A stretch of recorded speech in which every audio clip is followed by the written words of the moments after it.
Welcome, dear learners, on this video session on data organization. By now, you must be clear about what is statistics.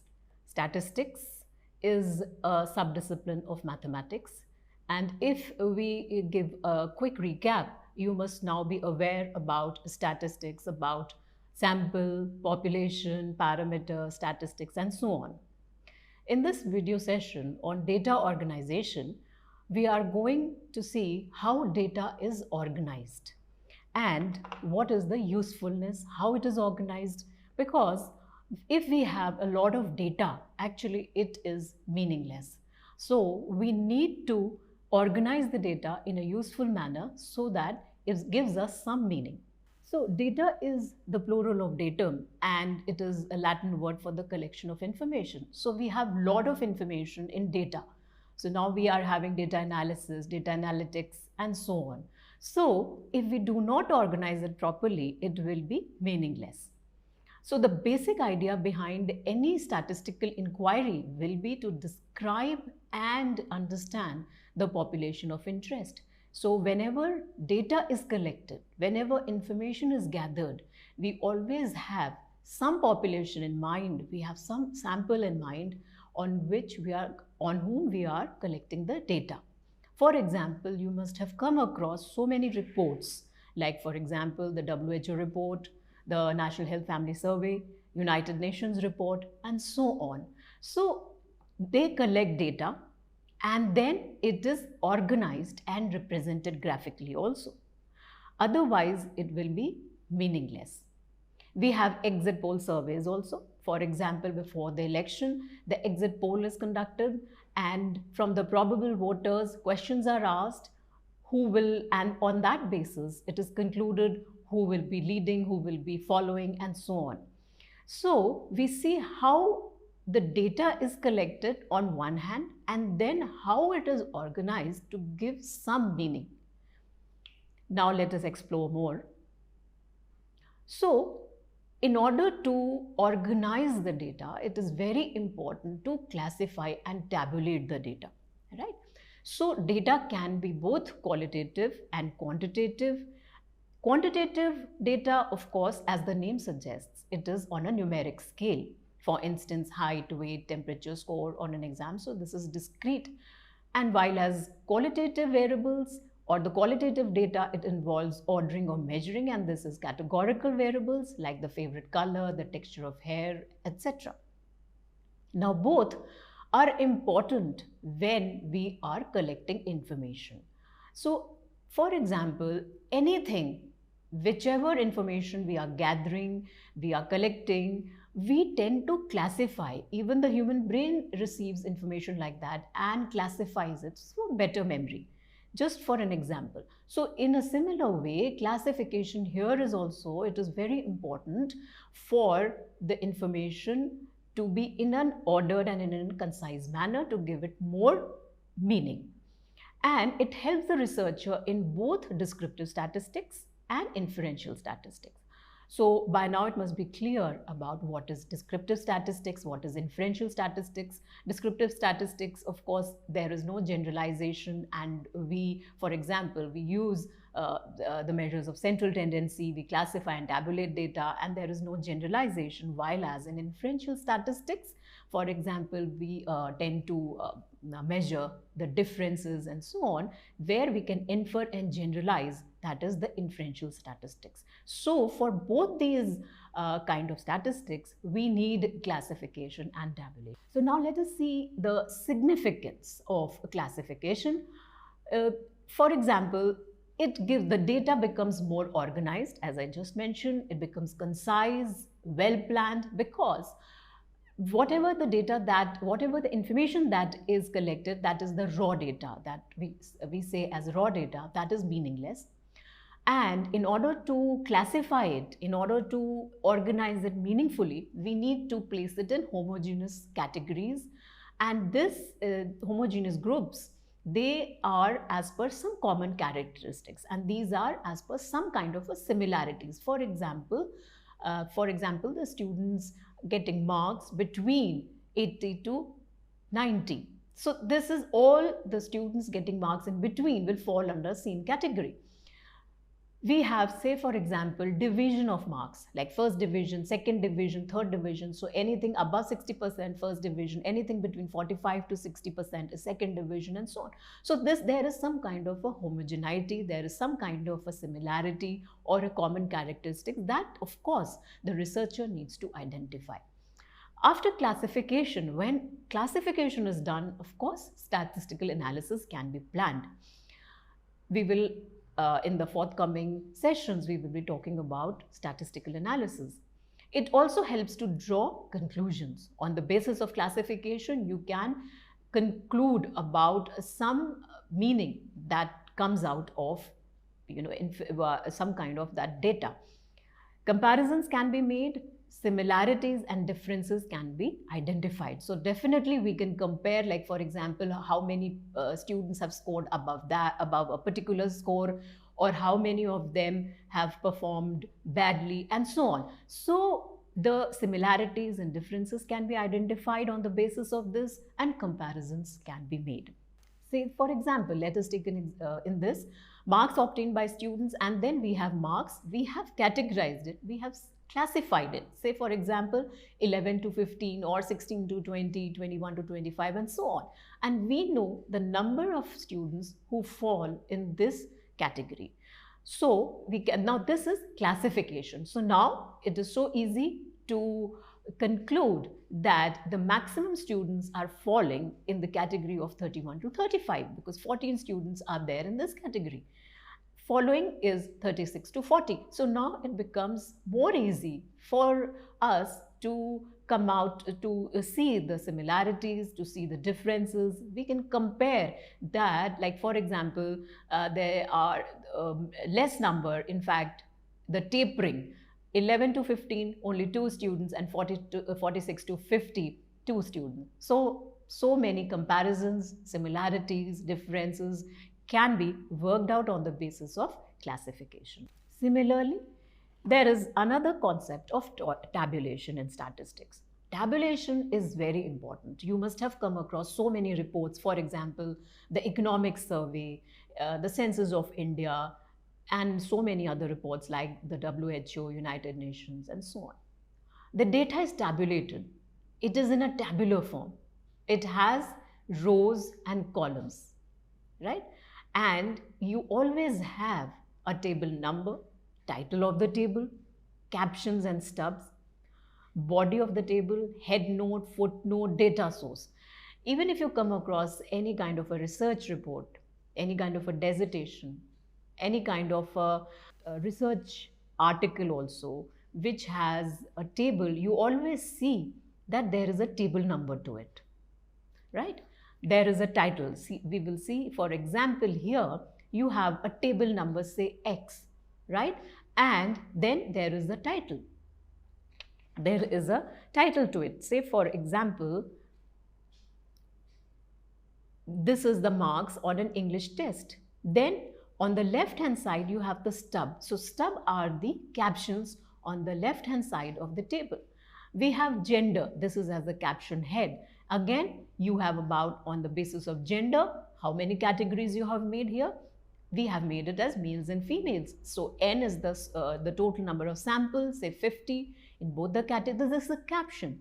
And then the percentage follows, and at the footnote, the number of students in terms of the percentage as well as the source from where this data is coming. Say for example, we tend to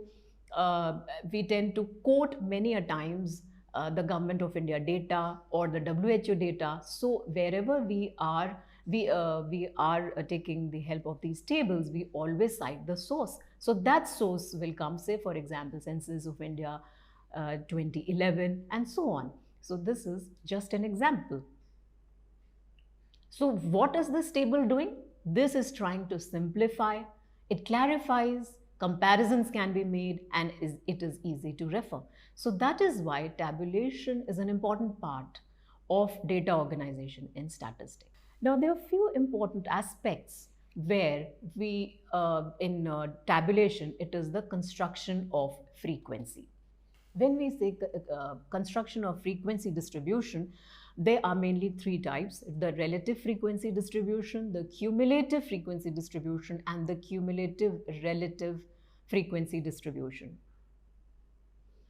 So in the relative frequency distribution, the score allotted to each class interval is in proportion to the number of cases in that distribution.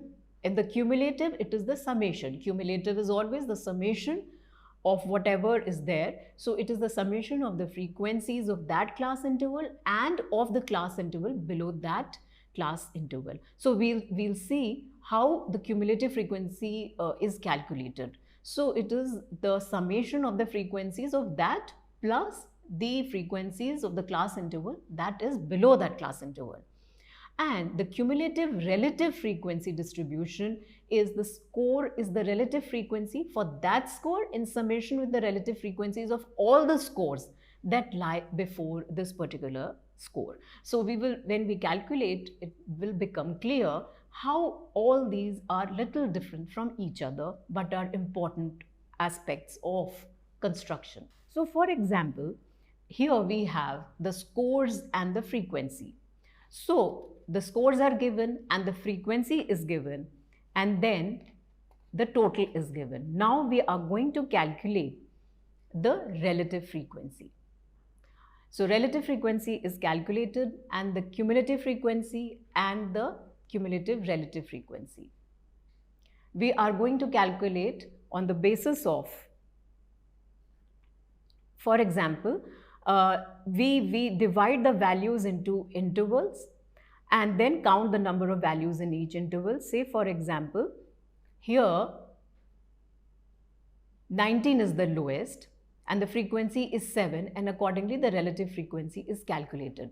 The cumulative is 7, then 7 plus 6 will be 13, 13 plus 10 will be 23, 23 plus 4 will be 27, and 27 plus 3 will be 30, right? So accordingly, we will be calculating the cumulative relative frequency. The topmost will be 100%, and that includes all the 30 frequencies. Percent is always in terms of 100. So that is 100% on top, that is 30, that is the 30, the total n is equal to 30. We also have the computation of ungrouped frequency distribution. We also tend to compute the ungrouped frequency distribution in a way, for example, with the help of tallies.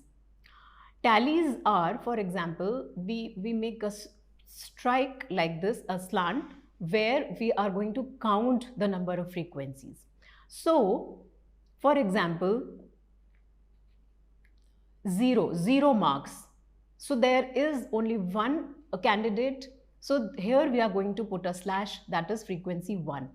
Similarly, if 1 mark, there are 2 candidates, we are going to put across 2 tallies.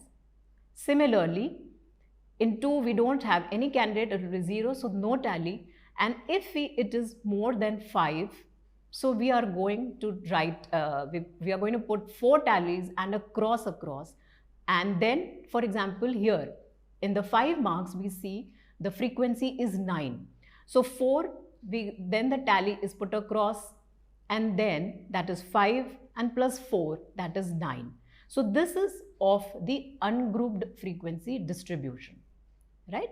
So this is, and again the total, the summation is 30. So this is how we are going to put tallies for an ungrouped frequency distribution. We also have, in a similar way, we can also compute frequency distribution on the basis of groups. So we have categorized here as these categories are there: 1 to 6, 7 to 12, 13 to 18, and so on. So the frequencies in each category, we are going to put the tallies in a similar way like we did for the ungrouped data. It is just here that we know that the lowest score here is 1 and the highest is 35 or 36.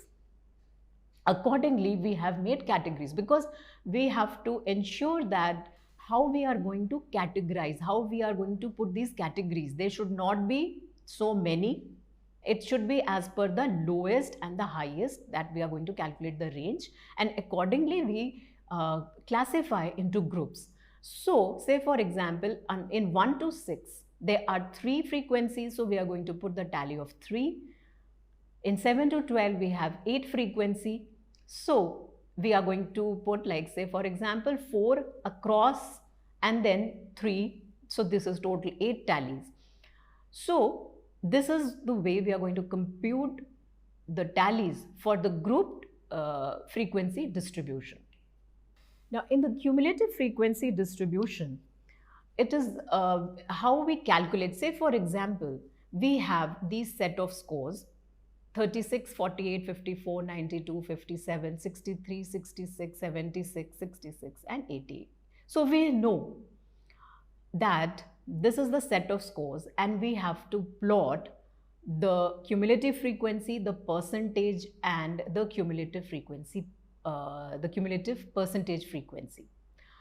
Now we are, since this is the raw data, now we are going to have it in groups. So the lowest being 36, the highest being 92.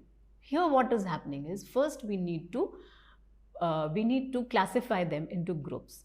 For example, we can make groups on the basis of what the score is. So the groups are like 34 to 44, 35 to 44, then 45 to 54, 55 to 64, and so on. So because here we see the lowest is 36, so this will fall under 35 to 44, the highest being 92, which will fall between 85 to 94. So accordingly, whatever the data is, whatever the raw data is, accordingly we are going to classify the groups. And the frequency is, say for example, if we go from below 1, 2, 2, 2 and so on. So we will calculate how many frequencies are falling in each. So this is the lower value and the upper value. Say for this is age in years, for example, right? And this is the frequency. The total number of scores that we have here is 10, right? Now when we are calculating cumulative frequency, so cumulative is we are going to add the frequencies. So if we see the frequency from below, it is like 1. So the cumulative frequency will be 1. In the next 45 to 54 range, 1 plus 2 will be 3 in the cumulative frequency. So whatever the frequencies are down below that class interval, we are going to add it up. And in similar, 3 plus 2 will give us 5, 5 plus 2 will give us 7, 7 plus 2 will give us 9, and 9 plus 1 will give us 10. So the maximum will be 10 because our n is also 10. So that is one way of cross-checking. Now, what is the percentage? We are going to calculate the percentage. So what is a percentage? Whenever we are calculating the percentage, it is on 100. So this will be the 1% of 10 will be 10% see the frequency. Now we are going to calculate the percentage on the basis of the frequency, right? So the frequency, the percentage of the frequency 1 on 10. So this will be 10%. Similarly, 2 will be 20%. Again, 2 will be 20% and so on. While as the cumulative percentage frequency, here you see, now again cumulative, here what it is reflecting, we are going to summate whatever the frequencies are down below plus with that class interval. So we have, if you see the percentage column, it is 10. So we start from down below because the maximum will be on the uppermost, that is the last class interval, that is 85 to 94. So there it should be 100%, right? So here what we are going to do, so 10 will be reflected as 10 because this is starting point. Then 10 plus 20 will be 30. If you see on the cumulative percentage frequency column, 30 plus 20 will be 50 and so on. So the last will be 100. So cumulative frequency, calculating the percentage, and on that basis cumulative percentage frequency is calculated. So these aspects are important because we can have the raw data. The raw data is then classified into groups, into categories for our convenience to interpret. then accordingly the number of scores, that is the frequency, is reflected against each classification, and accordingly we can calculate cumulative frequency followed by the percentage and then the cumulative frequency, cumulative percentage frequency. So now it must be clear about how we classify data, how we tabulate them, what is important. And before coming on to percentile and percentile ranks, it is important for us to know that this classification of the categories is also on one of the bases is inclusive group and the exclusive group. Now the inclusive group and exclusive group is how we are going to, for example, 1 to 6, this is an inclusive group categorization, this is the inclusive method, while as the exclusive method can be, say for example, 10 to 20, 20 to 30. So this is how we classify the class intervals also. So there is also one method of classification of class intervals, that is as per the exclusive method and the inclusive method. This is important because according to it only we are going to compute the frequency distribution. Now, coming on to the percentile and percentile ranks, it is very important that you must have come across this terminology, this term. So, what is percentile? You must have seen that the common aptitude test, and there are so many tests, they come out with the percentile. So, what exactly is percentile? Percentile is different from percentage.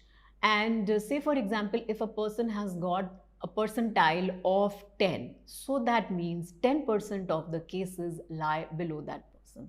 The performance is like that, and 90% are above that performance. So it is actually, it categorizes into above and below groups. And there is no 0 percentile, there is no 100 percentile. And this is the formula on the screen that shows how we can calculate the percentile. It is the lower limit of the percentile class, or the class where the percentile may lie. This we need to calculate, and then accordingly we can put all the figures into it. P is, of course, the small p is the number of percentile for which calculation is to be carried out. N is the total number of frequencies. We need to know the frequencies also. Then the total of the frequencies that exist before the percentile class, that is F.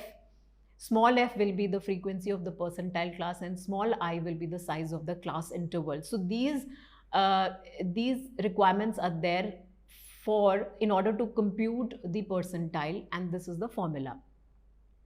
So in percentile also, the 25th percentile, say for example P25, this will be the first quartile, and then 50th percentile is equal to median. 75th percentile will be the third quartile, and so in a way we can say the difference between P25 and P75, that is the first and the third quartile, will give us the interquartile range. Similarly, we also have decile into it, like from D1, so it is D1 to D10. So the D1 is the 10% of the, D10 is the 10% of the cases, D20 is the 20% cases, D30 will be 30%. So that is decile. It is a group of 10-10, and on the basis of this we can calculate the percentile. Now, the percentile is actually the relative position, in a way we can say that, and it is not the individual's actual score, right? And percentile rank, similarly, it is also on a continuum of 1 to 100, and the percentile rank of a score refers to the percentage of scores in its frequency distribution. So there is some difference to it, though at times they are also used interchangeably, but the percentile rank of a score refers to the percentage of scores in its frequency distribution that are lower than it or equal to it. So it will be, percentile rank will be, for example, 100 minus 100 R, that is the rank position, minus 50 divided by n, and n will be the total number of people. So percentile is most often used, but there are of course advantages and disadvantages to all in calculating the percentile rank and percentile, because it doesn't give the right score. But of course we come to know how many what is the group that lies below the score. Say for example, if a person has got 80%, but we don't know how many people fall under that score, and then in that case percentile will be of help. So in this session, if we summate what we have learned in this session, it will be like, for example, we have learned how to classify data, how to tabulate data, and what is percentile and percentile rank. Thank you.